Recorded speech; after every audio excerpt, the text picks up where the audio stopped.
You are listening to the IoT For All Media Network. Hello, everyone, and welcome to another episode of the IoT For All podcast on the IoT For All Media Network. I'm your host, Ryan Chacon, one of the co-creators of IoT For All. Now, before we jump into this episode, please don't forget to subscribe on your favorite podcast platform or join our newsletter at iotforall.com/newsletter to catch all the newest episodes as soon as they come out. But before we get started, does your business waste hours searching for assets like equipment or vehicles and pay full-time employees just to manually enter location and status data? You can get real-time location and status updates for assets indoors and outdoors at the lowest cost possible with Leverage's end-to-end IoT solutions. To learn more, go to iotchangeseverything.com. That's iotchangeseverything.com. So, without further ado, please enjoy this episode of the IoT For All podcast. Welcome, Mikko, to the IoT For All show. How are things going this week? Thanks, Ryan. Things are going really well. Thanks for asking. And it's a summertime even in Finland at the time, so couldn't complain really. Fantastic. Well, it's great to have you. I'm very excited about this conversation. I think it'd be great to have our audience learn a little bit more about you to start this off. So if you want to jump in, give a quick introduction, talk about your background, experience, how you ended up where you are right now, and we'll go from there. Sure. So I'm currently serving as CTO of Pelion, which is an ARM company. I basically started my career about 20 plus years ago, doing some research and assistant stuff in the local university. And we founded our startup company of our own with a few of my colleagues, which was called Sensinode. We were working initially on some IoT/embedded device development kit type of things, then pivoted into IoT software very, very early on, and did some pretty groundbreaking mesh networking technology and products as well. And then we got acquired by ARM in 2013, and I've been with ARM ever since, first being a director of engineering at the IoT business unit, then serving quite a bit of different technical roles in the IoT business unit, and later at what was called ISG, IoT Services Group at ARM, and then ended up being an ARM fellow. And since November last year, I've been the CTO of Pelion, which is an ARM company concentrating on IoT solutions. And we can probably talk a little bit later on the details of what our solutions and products are, but that's what I'm doing at the moment. Fantastic. Yeah, let's get into that now. Let's talk more about kind of the solutions and the offering you all have to the market. But, just start off by just saying kind of what does the company do? What's your role in IoT? That kind of thing. Right. That's actually a really good question. So I need to probably start off by elaborating a little bit that ARM didn't only acquire Sensinode, our startup, to be their IoT play. Sure. ARM also acquired multiple other companies like Sansa Technologies from Israel, Stream Technologies from Glasgow, a couple of smaller companies, one from Austin called Wigwag, and ARM put all these things together, and really what that has evolved into being what Pelion is today, which is basically we are providing, I could say, a fairly uniquely complete solutions for IoT, and in the sense that we provide IoT connectivity services, which is mainly based on the technology and products from the Stream Technology acquisition. And then on top of that, we provide a comprehensive edge gateway and IoT device management capabilities in our product. So we're kind of a one-stop house for all the companies planning on embarking on digital transformation and wanting to, let's say, modernize their even sometimes legacy products to bring them to 2021. So that's really what we are doing. It's a fairly comprehensive solution for IoT. For sure. Yeah, sounds like it. So when you all kind of look at the landscape of the market and view the competition out there, how does your approach kind of differ from what's out in the market or the way other companies are going about building, deploying, and adopting IoT? Talk to me a little bit more about that. Okay. I think there's a couple of fundamental differences. If I start from the device management side,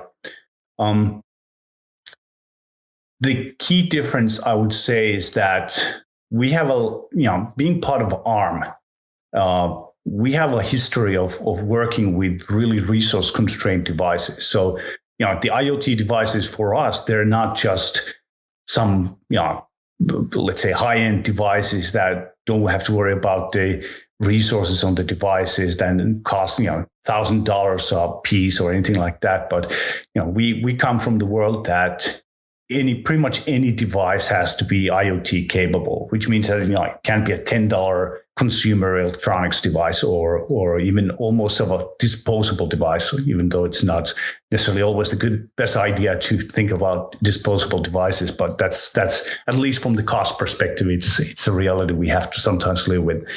Right. So we have a unique technology and approach that for us, pretty much everything has to be an IoT capable device. We are not limited that we only do, let's say, Linux gateways, or we only do some high-end, absolutely cost and resource unconstrained devices. We cater for everything.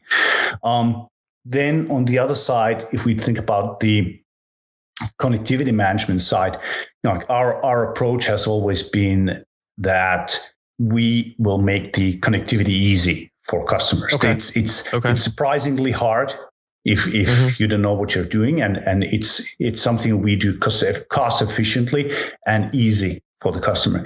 And then Gotcha. Building on top of all of this, we are providing secure lifecycle device management for all the devices, because this is one of the things that gets overlooked a lot, and oftentimes that we can do a really quick and dirty hack and come up with a kind of IoT device, but what's going to happen in 12 or 18 months when we find out that we're not able to migrate that device into some other back-end platform, or we're not able to update them securely or whatnot.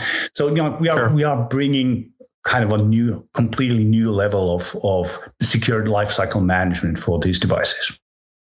Fantastic. So, and one of the good ways to kind of bring this full circle for our audience is to talk about use cases. Any use cases you may be comfortable sharing. If you don't want to mention company names, it's totally fine. But are there any kind of more exciting or prominent use cases that you'd be interested in kind of just giving our audience some insights into to kind of show how the offering has come to life to provide value in the market? I can take. I'm not sure. Me being a technologist, sure. I can find something interesting in pretty much every single possible use case. So I'm probably not the best judge of that, but I can try to give a couple of examples. I mean, sure. I remember one really old use case where we were working on a project where there was. It was actually it slightly predates even ARM.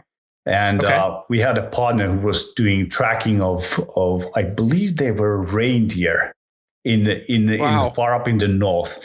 So that's a little bit exotic use case. Sure. But and back then it was interesting. It was funny how IoT, or I think that might have been so early that everybody was still talking about M2M. Machine to machine communications and whatnot. Sure. But then all the use cases were a little bit exotic and kind of esoteric. But now IoT is just during the last, let's say, 4 or 5 years, IoT has really come to mainstream.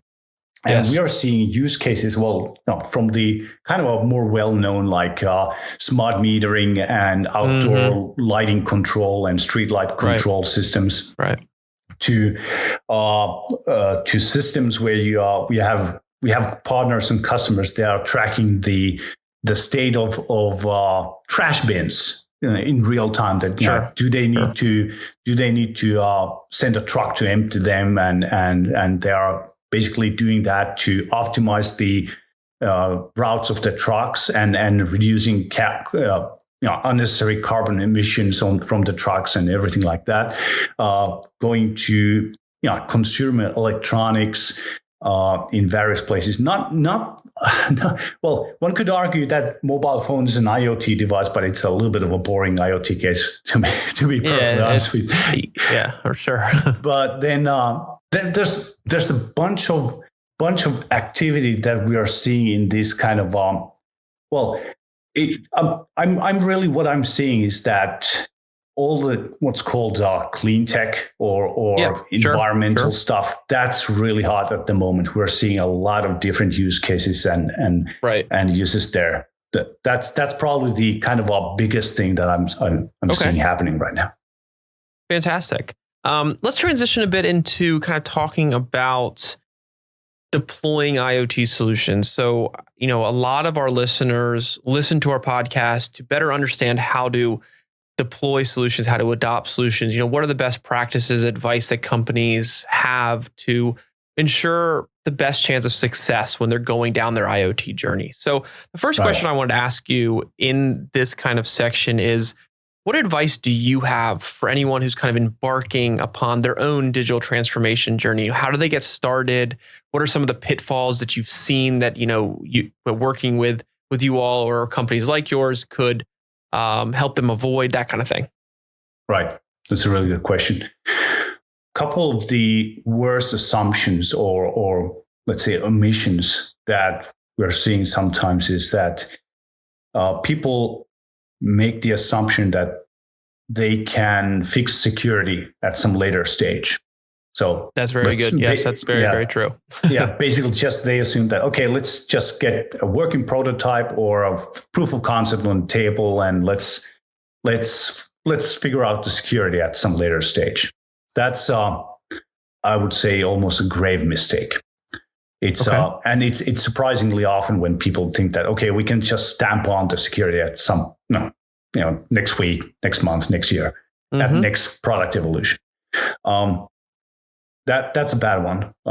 Second one is that they assume that they know all the use cases and they have all the requirements for the device when they do the first version of it, which implies that if they have a set of requirements and use cases that they need to meet right now, they'll choose the hardware so that it can just barely fit that, just to minimize the cost.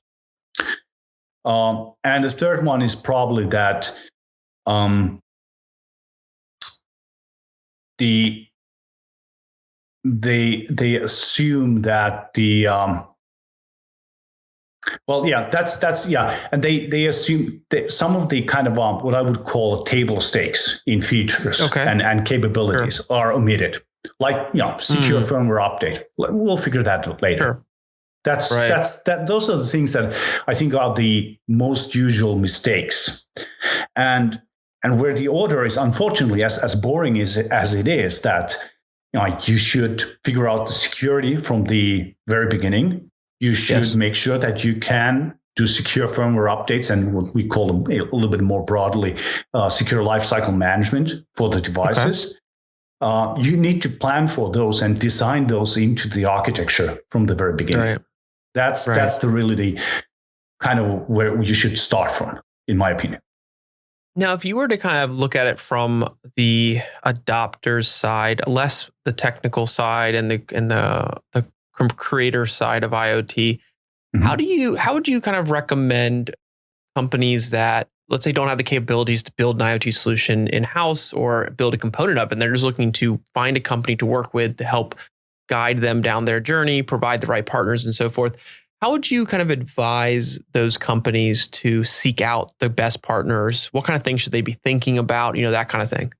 That's a good question. Well, obviously, that's a lot of, that's actually surprisingly, although we're providing a kind of this device management and connectivity management platform. We very often end up consulting our customers and partners in those things a little bit more broadly outside of our scope, because we have quite a bit of experience, not in hardware design, but like hardware choices and general advice based on the experience of what we've seen and what we've where we've seen how our previous customers have succeeded. But I think the one advice I might have is that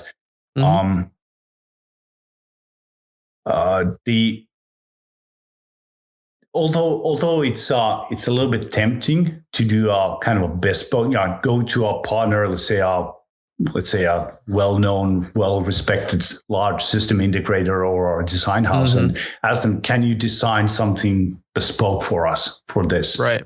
Sometimes it's an interesting proposition, and it's a little bit tempting, but it does kind of open the door for some design pitfalls that if they design the solution for your current use cases, you sometimes find it that it's a little bit hard if at some point down the line, later stage, you come up with a new use case, and you figure out that, okay, we've actually had such a custom designed bespoke solution that we can't meet the new requirements with it. So in that sense, a more horizontal platform approach we've seen it kind of being more let's say future proof in many cases, that I would say that going with a partner who understands that you might have more use cases in the future, and they're not trying to design and sell you with a bespoke custom solution for your current needs and current needs only. That's I think that's a good approach and kind of a good thing to keep in mind.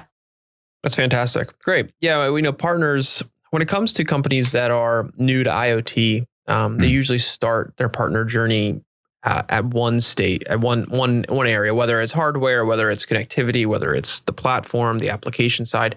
And it's a very necessary process to go through. So we see we've seen the importance of partners across IoT in helping increase adoption. And one of the things that most companies recommend when you start out with them is to kind of start with a pilot of some kind. And I wanted to ask you, from your perspective, why pilots are so important to start out with. And then we can get into some other questions related to that. But just starting out there, like, why are pilots so important for companies to make sure that they focus on in the early stages of their digital transformation journey? Well, the traditional kind of reason for a pilot or a proof of concept is that you validate all the technology choices and the end-to-end architecture. But I would say that maybe even more importantly, it's to validate all your product requirements.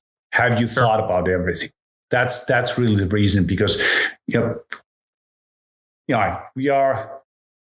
a lot of really smart, really imaginative, fantastic, brilliant people everywhere.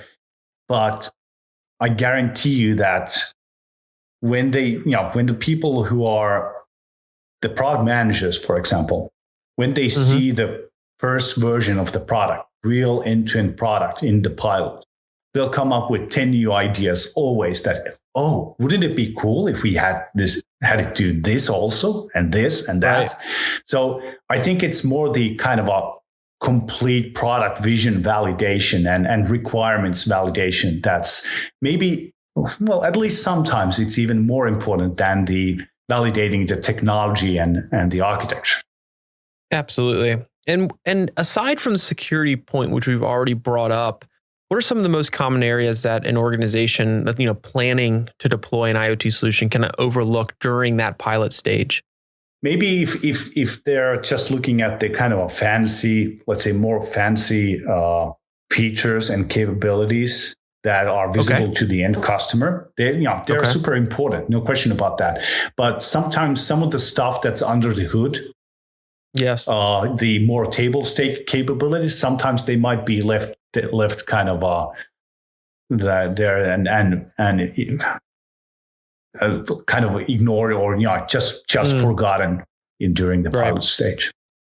Yeah, I think it's also important for companies to be thinking really hard about the intended end user. Oftentimes, the individual who is working on the deployment or working on kind of planning out the deployment is not always the intended end user, and kind of those table stake things that you mentioned are oftentimes forgotten, which then lead to issues when they want to get to the end user and eventually to scale. If they skip all of that, it really causes headaches down the road if they're not really thinking from the end user backwards up the process, as opposed to thinking about technology first. And I think that's something that is oftentimes overlooked, but very important early on, because that's what's going to get you the to see the ROI before you decide and before you get internal buy-in to decide if it's something that your company is going to adopt, which is what we're all hoping for. Yeah, absolutely. The table stakes, how do the device really connect, and in the if you have some kind of complicated connectivity schemes and or if you have devices that are only intermittently connected, only online, offline. How do you manage the devices? How do you update them all securely throughout their 10, sometimes 15-year life cycle? And how do you securely end of life the device? How do you completely disable and wipe it clean when you decommission it? Things like that. Yep. Absolutely. One thing I wanted to kind of finish up talking about is how AI and IoT are kind of working together. And from your side of things, what are some of the, I guess first off, how are AI and IoT working together? We can start there. It's kind of an elementary question to help our audience understand the connection. But when it comes to companies looking to implement AI into the IoT side, or into their IoT solution technology, you name it, what advice do you have for companies looking to do that? And are there any potential ways or challenges that you've seen during that process that would be good to bring up so companies hopefully can potentially avoid them? Right. That's a really good question. So first of all, I really kind of what you already said, that IoT and AI, they really go hand in hand. And I think that's quite literally true in the sense that how do you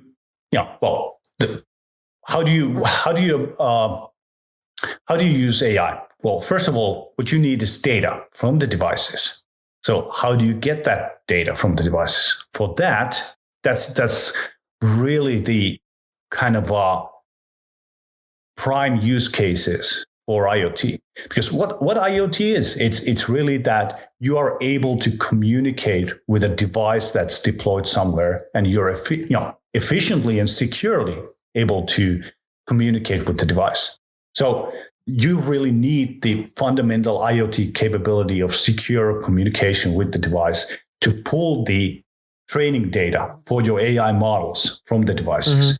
I mean, yes, it's one way to do that is that when you're developing your devices, you have custom engineering devices, development devices, where you have an SD card and you dump all the data on the SD card, and you then physically go to the device and pull the SD card and upload it to your platform and use that as training data. Yes, that's something that you can do initially, but do you really think that you don't have any possibility that you might have to pull more training data from the live devices after they've been deployed? Of course not. Right. You are going to need that. So the first and foremost, the prime use case for the IoT in AI is that you need to be able to pull more training data from the devices securely.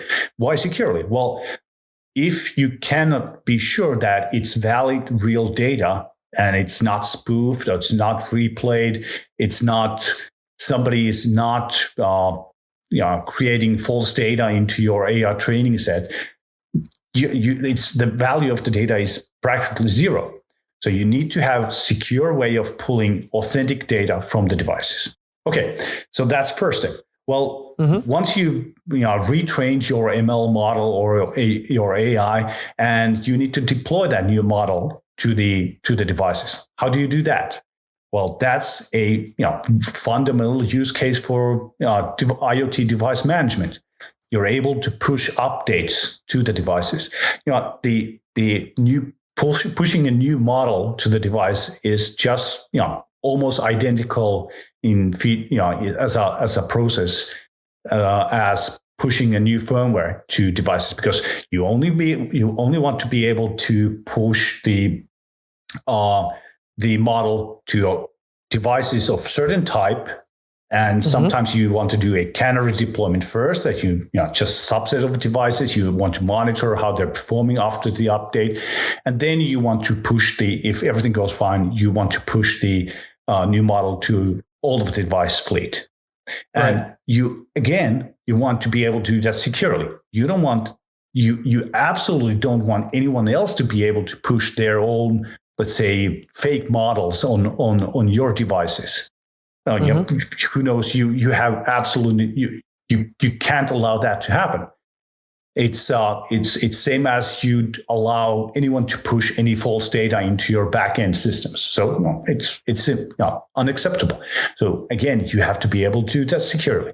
So the two fundamental IoT capabilities: secure connectivity to the device and a secure management of the device. They are the kind of basic fundamental building blocks, kind of a foundation that you can then build your AI on top of and utilize AI on top of. Right. That's fantastic. No, I appreciate that.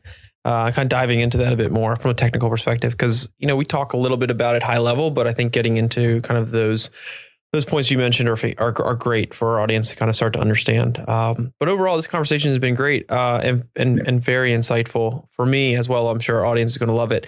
I wanted to wrap up by having you just tell us a little bit more about any maybe news or exciting things coming out, from your side in the next couple of months that our audience should be on the lookout for. And then at the same time, if they have any questions or any follow-up they're interested in doing, what's the best way to reach out?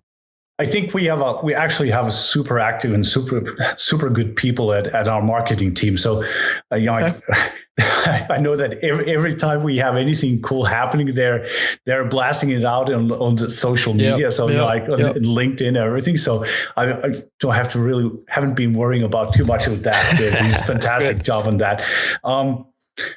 I think we have some cool stuff now as I think what we are kind of everybody's really looking forward to is that once the global pandemic starts to ease off, hopefully, as we go towards the autumn and next winter, we'll be able to go to meet the partners and customers more and be participating in a few of the key industry events where we found them always a really nice place to meet the partners and customers who actually use our products. But on top of that, I can't put my finger on anything specific right now. But just follow us on LinkedIn, Pelion, and the marketing team is pushing out all the cool stuff out there. If they want to get touch on with Pelion, I think the LinkedIn is the best place to connect with us, because the team is doing a really stellar job on that one. Awesome. Yeah, that's great. I'm hoping live events start to come back too, so we can get in person and start meeting everybody I've been talking to on these podcasts and over the phone in person. It'd be great to start doing some live recordings and start just seeing some faces out there. We recently were at IoT Evolution, and there's a good turnout. People were very happy and excited that events were back happening again. So I think we're going to start to see it pick up very soon. Yeah, I think US is a little bit ahead of us in the Agreed. old continent we're I think we're following, but taking a little bit slower on that. But absolutely, we'll get there. We'll get there eventually. We'll get there. Well, this has been great, Mikko. Thanks so much for your time. Appreciate the insights. Carving out this time to chat with me and getting sharing your knowledge and everything you have going on over that way to our company. So again, thank you so much, and we really appreciate it. My pleasure, Ryan. It was really nice talking with you. All right, everyone. Thanks again for joining us this week on the IoT For All podcast. I hope you enjoyed this episode. And if you did, please leave us a rating or review and be sure to subscribe to our podcast on whichever platform you're listening to us on. Also, if you have a guest you'd like to see on the show, please drop us a note at ryan@iotforall.com and we'll do everything we can to get them as a featured guest. Other than that, thanks again for listening and we'll see you next time.